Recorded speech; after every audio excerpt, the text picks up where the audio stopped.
Welcome back to A Celtic State of Mind. We're international, we're continental. We've got Kevin from Hungary, Sean from Australia, and later on we'll have Liam from Japan. And as is customary under these circumstances, Sean, normally we would be celebrating and we'd be popping the cork. So all the way over in Australia, Celtic fans will be celebrating, and some of them are going to be doing it live on the stream. So feel free to... there we go. As well. He's done this a few times. He's done this a few times. And Celtic have done it 115 times. This is our 115th major trophy. You never ever get tired of it. You never ever take it for granted. And cheers. That's it. A cheers from Dalkeith to Australia and also Japan as well. Liam, is Liam still drinking out his Yoda mug? That's what everybody wants to know. Oh no, I'm afraid I drunk through most of it in the second half there with the nerves. I'm going to start off with that point that you made at half time, Liam, because you actually said that you seen a bit of nervousness in that first half, and you take it for granted because this is a team that has been so successful, but you know, at the same time, we are a relatively new team as such. But those nerves, I didn't see them in the second half. Not as new as a team for across Glasgow, but you know we'll leave that aside. But the thing which really hit home for me was how settled we became once that first goal went in. We started strutting, we started streaming passes together. I mean, in the build up to that, about a minute before the second goal, I counted we strung like 20 plus passes together without Hearts even touching the ball. You know, that just wouldn't have happened in the first half. We just did not have that fluency. And yet, all it takes is one wee bit of magic, one goal, and it's amazing how it can completely turn your entire game around. No, you're right. And the chat going into that, albeit, to be honest with you, I think that the second half looked completely different. But the chat was, again, that, Hearts were containing us pretty well, even though they were down to the 10 men. I was looking at the 65-minute mark. I'm thinking, is it time for a change? We spoke about when the changes would come. We spoke about that at half-time. And with 67 minutes on the clock, we get the breakthrough. We were talking at half-time, Kevin, about Callum McGregor and how often he just takes the game, takes control of it, and he does something, be that a tackle or winning a battle in the midfield. On this occasion, it was a fantastic through ball to Hatate, who I don't think had his best first half, to be honest with you, but that one contribution was sublime. That pass hit the inch perfect, and it was.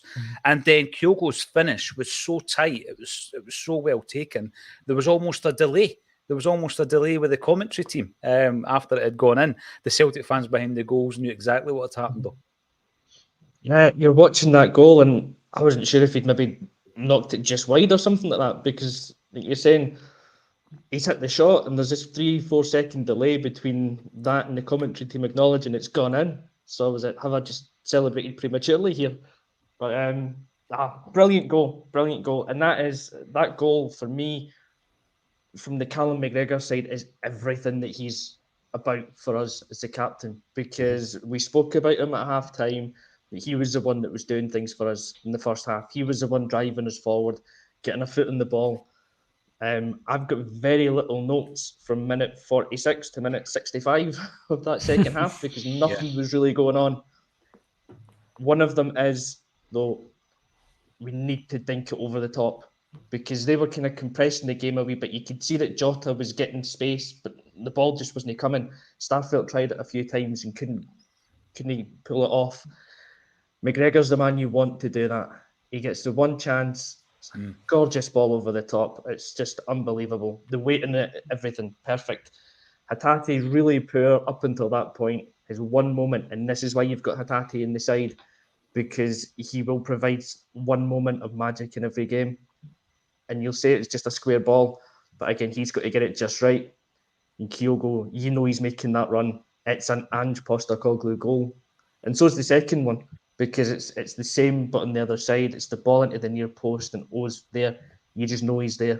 It's a brilliant goal, the first one. And then, again, like Liam said, as soon as that goes in, whatever nervousness was there, it's gone. and for the rest of the game, it's pretty plain sailing. And hey, we're champions again, ole ole. Well, it flowed so much better. Sean, how's that champagne going down, mate? It's good, man. It's organic from South Australia. I'm enjoying it. It's, I love it. Tasting a bit champion. I just, when you guys were talking about Kyogo there, I was just thinking about it, like the goal that he has scored, like Liam, when we were in Sydney, and like you see that chance where he's through on goal against Everton, and he absolutely fluffs it, and it's like since like kind of February, January, he's absolutely clicked, and like just like everything is going in for him, and that's him now on 30 goals for the season, 50 for Celtic, and I'm hoping he's turned that. Like I was honestly ready to get shot of him at some point when he missed that chance against Aberdeen. I can't remember if it was just before or just after. I think it was just after the World Cup. And he's absolutely clicked since then. And I'm hoping to see him absolutely banging it in the Champions League next year. But one thing I do want to, I'd like to open up a debate here, because this has kind of been backburnered since 1998. Does it count as Kyogo scored the goal that won the league, or does it count as O scored the goal that won the league? Because this is the whole Larson Bratback debate all over again. That's a good point, because I think that, you know, the week before that game you were referencing there, we were at East End and Simon Donnelly scored the goal, didn't he? And we're winning 1-0. And then equalised. Exactly. But it's like Donnelly to this day, I think he's thinking to himself, I could have like etched my name into the history books. He's obviously in there, but being the guy that scored the goal. But when it's 2-0, I'll probably throw this out then, Liam. When it's 2-0, you know, Bratback gets loads of credit for that goal. But as Sean's just rightly pointed out, obviously we won 2-0 and both goals clinched the league. Henrik settled the nerves that day, and then Bratback scored that decisive second. We really did need that. They had some good chances that day. And it was a wee bit like that today as well. I just think, you know, Kyogo settles the nerves and, it's the icing on the cake. But who do you remember as scoring the goal that wins the league, Liam? No, I mean, I think another element to that is what else did the player do at Celtic aside from that goal? And I think Henrik Larsson's not too fussed about Harold Bratback taking most of the credit there, because as much as I love Harold Bratback, ultimately that was the highlight of his Celtic career, right? Kyogo has done tremendous things all season with Celtic and last season as well. I hope will do that in the fullness of time, but he hasn't done it yet, although he's looked good every time he's played.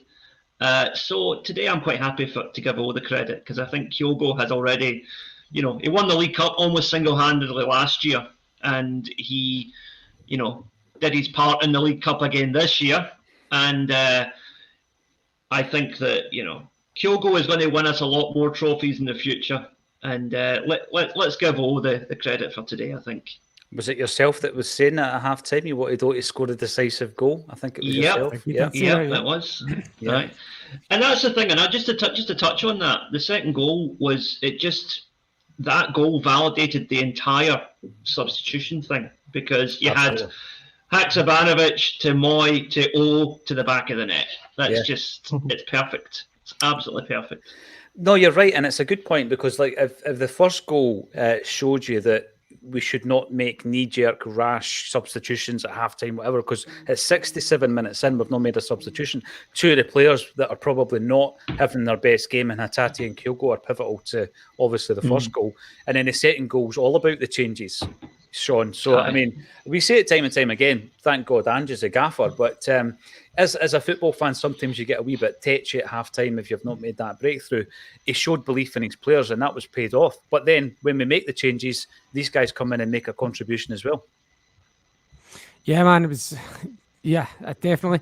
And we were I was surprised how long it was going before we made the changes, and then I was actually a little bit panicked as well. When Kyogo was sitting on the pitch, I thought, oh no, we've got, you know, Ibrox next week and Scottish Cup final and all those things. But yeah, there was it was weird, because even after I don't know if it was because the goal lifted us, but even after when the subs came on, even players like Maeda had that extra yard that they didn't have in the first half. So I don't know. I don't know if it's a mentality thing or something, but yeah, we're much better. I honestly feel it was a goal, maybe rather than the subs, but it could be all of them, to be honest. And again, it goes back to that point Liam made at half-time, but, nervousness and no playing with that freedom and the expression that we tend to expect from Angie's team. But we did see it after the goal went in. So it's obviously removed the shackles a wee bit, I think. Peter Caloyero, that's 4 trophies so far under the management of Mr. Postecoglou. And of course, he could be making it 5 with the final game of this season. By the way, let's have a quick check of the league table because... we're having a quick look at the league table because there is another game ongoing at the moment, and Rangers have just taken. Scored, yeah. They've just taken the lead 60 odd minutes into the game. So we're league champions. But for a spell there, we were 15 points ahead, and it just shows you about all this chat, Kevin. We've seen it all week leading into this game about gaps, and people are still trying to convince themselves, and they're given mainstream platforms this week to convince people the gap's not that wide. Celtic are going for a domestic treble. The gap's as wide as it's been for a while, and this is even when we were doing the quadruple treble. Ange's come in and he's just. Within 2 years, he's turned everything around. He's taken us from being a team that we were speaking about before the game when we were talking about Callum McGregor and feeling sorry for him and going in front of the press because nothing was going right in that season. He's taken it from that low ebb to one where we were one poor performance last season away from going for a treble. And this season we're going for it again. And we're one game away from winning it. The turnaround has been unbelievable. And the gap, it's getting wider and wider. And it's not just on the pitch. You can see it. It's as Alan Morrison always says, and he's completely right. We've got 10,000 extra season tickets being sold every season. That's X amount of millions more every season that we're ahead of them. Cheers, wee Fergus. Exactly. Mm-hmm. A guy that was booed when he came to fly the flag one year, was he not, Fergus? It's a foresight, Kev. To build Absolutely. a 60,000-seater stadium when we were where we were at that time. And you look at the average attendances for the previous 10 seasons, and he builds a 60,000-seater stadium. Mm-hmm. When we were struggling to fill probably 20,000 into Celtic Park in the years before, he just knew, didn't he? And if it wasn't for him, you wouldn't be sitting here today having this kind of conversation. And I think I was saying this probably this time last year when it was me and Kevin Graham that did the game against Dundee United when we won the league, that it's every moment like this we have from now on, it's all down to Fergus McCann because he's the man that had the vision to put us ahead of Rangers. And we have not looked back from that moment onwards. So every title, cheers Fergus, that's for you. Listen, every single title has got to be celebrated, and Sean has started the celebrations. But in fairness to you, Sean, it's night time over there, right? Where are you? About 9:30? Yeah, it's 11:30 p.m. here actually. I've just got the kind of split screen going on here with chatting to you guys, and I'm watching the Celtic players celebrate. They're taking their turns to go at the fans and do the Bernabeu was just up a minute ago. Postecoglou's got such a massive smile, such a big smile that his crow's feet have basically turned into like a granny's armpits rather than crow's feet. There's an image. Official image that is. So they're lapping it up. They're still on the pitch. Joe Hart, 100th appearance. Kyogo, 50 goals for Celtic. It's a big day. Big day. It is, and days like today galvanise it even further. Last season, I think when you looked at that as well, you had a collection of players, because I remember Tom Roderick said it brilliantly about we've been in situations like this for the best part of a decade, and he got that because the squad were a squad of winners. But when Ange comes in, it was a fragmented team, and the amount of players we had to bring in from all quarters hadn't, as a team, been a team of winners. So every single time we get another trophy in the bag, you're galvanising, you're turning the team, that group of players, into winners. And then I'm not saying it becomes easier, but they know how to negotiate certain situations. They know how to win trophies, and hopefully next season they'll be able to negotiate European challenges as well. Matt Taylor, always an absolute pleasure to see your face and your name popping up on the YouTube. A Champions State of Mind. Hopefully it's a Champions League state of mind next season as well. Now, Gary, I'm bringing this up, right, because it's something we mentioned at halftime. What is it with commentators, pundits, and their selective application of rules now? Of the 4 people on the screen, Sean will know a lot more about refereeing than the rest of us because obviously he knows the rules inside out. If you were a commentator and you were going to make comments on specific decisions, you would hope, Liam, that the commentator knows the rules, right? Because some of the things that they come away with are incredible. You know, it's almost like, let's have a bit of sympathy. We don't want to ruin the game. Let's not send the guy off. Nonsense. Yeah, I mean, you hear it in not just in games themselves, but in the build-up as well. I mean, like last week, I remember hearing things like, Rangers are due a result against Celtic, and, Celtic have to lose eventually. I'm like, well, why? Why? What statistical or physical evidence do you have to back that up? None, right?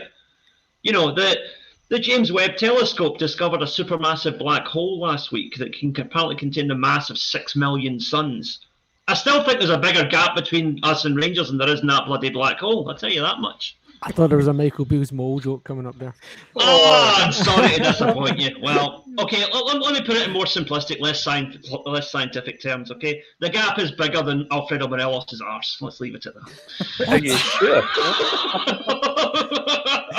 No, but going back to what Kev says about the gap, we're not, and we've said this before on the show, we're not just talking about on the park. It is everywhere. It's throughout the club. There's, even if you take the financials, last week they're talking about getting serious money for Barkas. I mean, if we can get anything for Barkas and Ayeti and a Smile of Sorrow, right, and all the other loanees are able to leave the club, you're freeing up hundreds of thousands of pounds in wages, never mind bringing in a few million here and there for them. On top of that, you've got sell-ons coming in for Frimpong and Tierney, and apparently you're going to have another clause payment for Ryan Christie as well coming in, and that's before you look at the budget we already set aside in the summer. So we hear about rebuilds and all this kind of stuff, Kevin, right? If a team that is our biggest challengers this year have to go out and bring in 8, 9, 10, a dozen players, and I don't know how they're going to finance that, then again, there's no guarantee that they're all going to land. This is the big thing about last season. Ange brought in a lot of players, but, virtually every single one of them made a positive contribution. But that is very unusual. And you could maybe say that that's where Celtic got lucky last season, that every single one of those signings came in. Lucky, there's that lucky man thing again. They hit the ground. It's a lucky man. But I'm going to flip that one and go, it wasn't luck, it was just really good recruitment, which we hadn't done in the past. Because I think if you look at some of the players we've signed, in hindsight, especially, you look at them and you'll go, personality-wise, character-wise, they were never going to fit and never going to work. But every single one of the signings that Ange has made, you can tell from interview number 1 when they meet the press that the character's there, the mentality's there. They're bringing strong personalities into an already strong dressing room. They're talented footballers. It's going to be an easier transition for them to fit in. And that's what Ange has done fantastically well. And that's where the gap on the pitch grows with every single signing that Ange makes.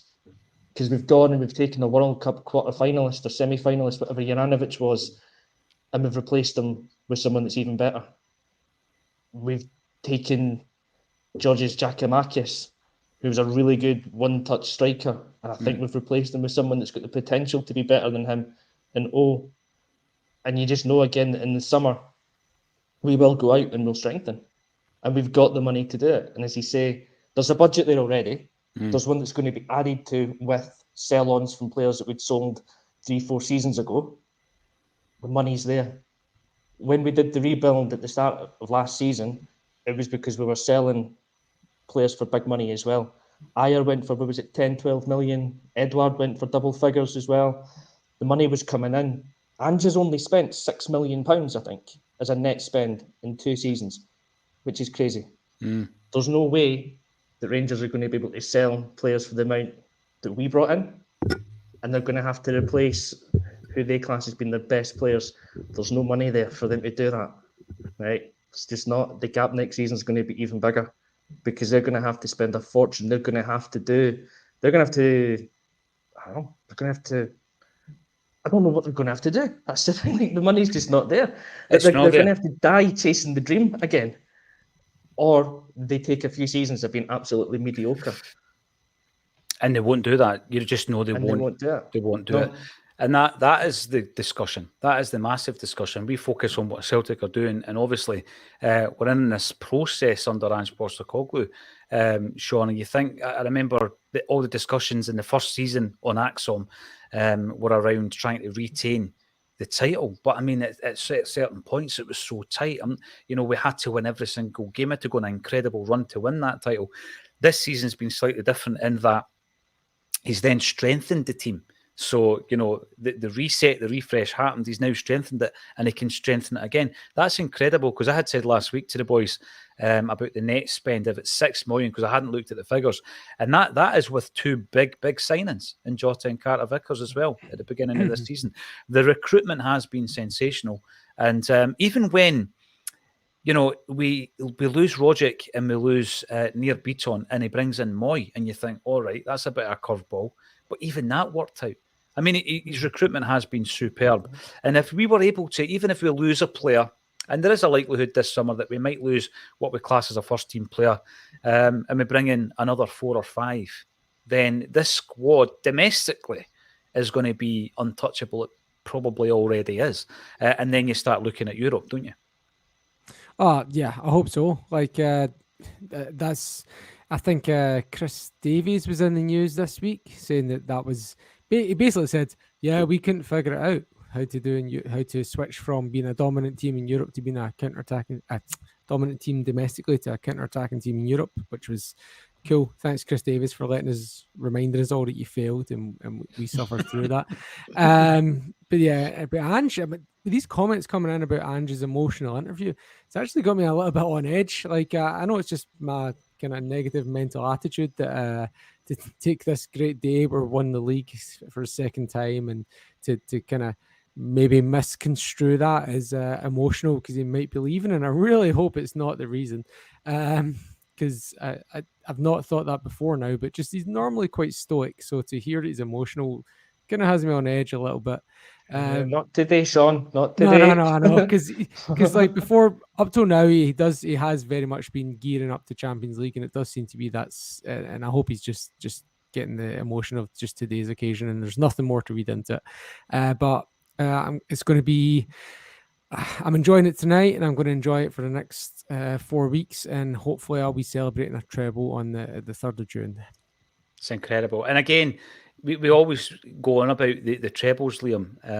Imagine, you started going to the games about 6 years ago, or you started going to the games in, the season that we won the first of the 9, and you're looking at trebles, and it's that's all right. We won 4 on the bounce. But it's just not that easy. I mean, we're going for a world record 8th. We'll approach that game, Liam, as we always do, with the utmost respect for the opposition. And by the way, you hear that from Ange even when he's talking about Rangers. We can have a laugh on here and disrespect certain players. I mean, I don't know how you're going to describe the gap next season if it gets any wider, by the way. But I'll think of something. Ange is always ultra respectful of the opposition. He always is, and we know when we're facing Inverness Cali that will be the case, and we'll approach it professionally. But we've got 4 games where I don't know if you think any jerseys are up for grabs, but we've got 4 games when you're looking at people like, if you come on, score a goal, make an impression. Moy came on, made an impression. I thought Haksabanovic looked fresh, although I've not been impressed with a couple of his starts recently. So is it a case now over the next four games, Liam, where there's going to be a competitive edge anyway, because people want to put themselves in the shop window, if you like, for the cup final selection? Yeah, I mean, I've been saying it for the last couple of weeks since it's been obvious that, today was the day we were probably going to win the league. And, I'll get slated for it in the comments. I would play a second string next week. League's won. It's a meaningless fixture. And it's a chance for players to go out and stake a claim at the most hostile venue they're going to play at in their whole Celtic career. And, if we lose that game, it's like, oh, well, it was a reserve team. But if we win it, just imagine the banter, as they say, is going to go into overdrive, right? I don't see it any way that's a losing scenario for us. Just Are we do talking Burnaby or are we talking Mitchell Frame? What level of backup? I'm talking like youth players. I'm talking like a full on, like our first 11 do not play, right? Just a second string team, because we know they're going to be out to try and kick us because they're going to be angry. Their fans, as pathetic as it is, they're going to demand that the team show some fighting spirit, which basically means kick the nearest Celtic player as hard and as often as you can. And really, our team, we should be looking at the cup final now as the only meaningful game left this season, and all focus should be on that. And I think we should protect our players from what is going to be some out-and-out thuggery next week that the referee is probably not only going to tolerate but actively encourage. It's going to be a very interesting encounter because, as you say there about the thuggery, I don't disagree with that in the slightest, but the actual atmosphere as well, Kevin, going into that cauldron. We've already spoken about the safety issues, our safety concerns as Celtic fans, for fans, players, staff, referees, is anyone safe? And you're going into that situation. And actually, John, the van driving legend, still a driving god, do you think Scotland's youngest club will give us a Guard of Honour? There's no chance that's happening. There is no chance. I mean, they wanted us to walk through a little arch that said Old Firm on it, right? So that there was a picture of Celtic and Rangers both walking through almost an acceptance that we are part of this charade. I maybe wouldn't go as far as what Liam's saying. I'd maybe do something like wearing that away jersey that we wore against St Mirren and just, don't wear the hoops. Don't wear the hoops. Wear the third kit. How do you see it going, Kevin? Because it's a fair comment. We don't want to wrap people up in cotton wool, but at the same time, I'm pretty sure they'll be out and, a lot of the players that there's probably ongoing kind of like feuds maybe in their heads. You've got the Barisic situation, you've got the goal scorer today, Cantwell, and a few others who really don't like us that much. And you never really know what you're going to get from them. But the hostile atmosphere, how do you approach it? I'm going to say I think we know what Ange will do. He'll play his strongest team. Yeah, I think he will. That's Ange through and through. He'll play his strongest team probably in every game until the end of the season. As much as we'll want him to rest some players and give some of the fringe boys a chance, Ange says he doesn't rest players, you rest in the summer. So, excuse me, yeah, I reckon he'll go with a full strength team. I would probably agree with that, to be fair, because I don't want to give them any inch at all. If they win that game next weekend, that will give them something to kind of cling on to for next season. If we go there and scalp them, or just beat them 1-0, offside goal, don't care, just win the game, get the 3 points, that buries them again. But there is a concern, though. There's big concerns because they'll have folks like Scott Arfield who'll be absolutely itching to play, to go out and kick somebody. Like Kyogo will get put up in the air just like he did in the cup semi-final last weekend. The angry goalie. He'll be out there. You know how that game's going to go before it kicks off. You need a really strong referee to boss the game right from the start. I don't think we've got one in Scotland that's big enough for the game. So there's big concerns that it could turn nasty pretty early on, and that's how they'll want to play the game. I've just got to hope that we go there. Whatever team Ange puts out, I think it'll be his first strength team. But whatever one he does, we just turn up and we play football. And if we play football, we'll win the game. It doesn't matter how rough house they want to play us. Celtic on form playing football will win any game in Scotland. You've got to say, Liam, right? As unique as your idea is, by the way, and I know the thinking and the thought process behind it. That game we were talking about where Celtic go out and click and win 4-5-6-9. It would be good if it was next week. Yeah, I mean, absolutely. But the thing is that, to touch on what I said about the team and also what you said about the Guard of Honour, right? I know you were kind of joking when you said it, but if it was any team other than Sevco, would it even be a debate? We would automatically rest players because the league's won, right? Yeah. Mm-hmm. The opposition would automatically give us a Guard of Honour because that is the dignified thing to do. But because it's them, somehow we're supposed to not play by normal rules. No, I'm sorry, I just don't buy into it. I really don't. I don't think we should treat the game with any sort of significance because it isn't significant now. I think they should just do the decent thing and give us a guard of honour because if the hand was on the other, if the shoe was on the other foot, they would be demanding that we do it for them. Mm-hmm. You know it, right? Yeah. You just know it. So no, Celtic will no doubt maintain a dignified silence about that during the week. There'll be headlines. They won't do it. And you know what? We just go out there and beat them, and it doesn't matter because they're only showing themselves up for what they are. Yeah. Now, Sean, I'm still thinking about those crow's feet that you described earlier. How do you play it? Because again, we've got the 4 games to go before the cup final, which is the big, most important game. I totally get what Liam's saying there in terms of the significance of this game next week. Ange has got his views on resting players, etc., etc. You've got a few guys there who probably came on as a sub, who you might want to look at. Abada's not played much football recently. Does he throw his hat in for the cup final by playing a few good games in the lead up? I don't know. But again, when that team lineup comes out an hour before kickoff, I don't think there'll be major raising of the eyebrows. What do you reckon? Personally, I play full strength team because we're going to be facing a Sevco B team based on today's lineup. From what I've seen, we're not going to be facing their strongest team, so I'll play a full strength team and try and put a psychological blow on them. And to build on your idea, Paul, about wearing the third kit, I think that the players should go out for their 30 to 40 minute warm up wearing the champions t-shirts that they want to be selling at the Parkhead Superstore. Oh, I love Could that. you imagine? The best Could you example. imagine we've got 45,000 in them? The place we're going to melt down. The best one was when we won the double in '77, and the Scottish Cup final was against Rangers at Hampden. They got the tracksuits made up with league winners 1977 behind it, so that every Rangers player in the tunnel just saw that we've won the league, as we ran out to beat them again in the Scottish Cup.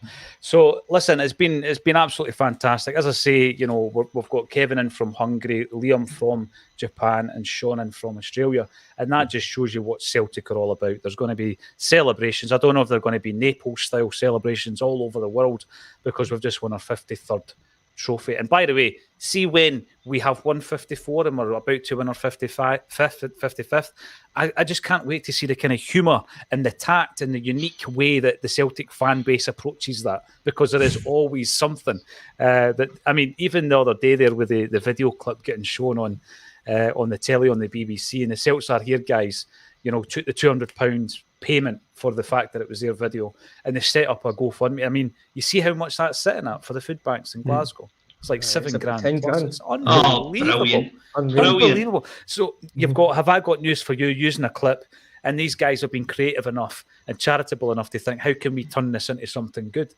And 10 grand, unbelievable. So that's what it's all about. Thanks, everybody, for getting involved. About 800 strong on the live stream. I'm sure a few more will tune in later after you've celebrated at the full-time whistle. It's always an absolute pleasure to be joined by these guys. So thank you to Kevin, Liam, and Sean. And if you want to come and see Acsom live, wee Jackie, who knows a thing or two about winning leagues, will be joining us at the end of this month. Few tickets available. Link underneath the video. Thanks, everybody, for joining and supporting a Celtic State of Mind.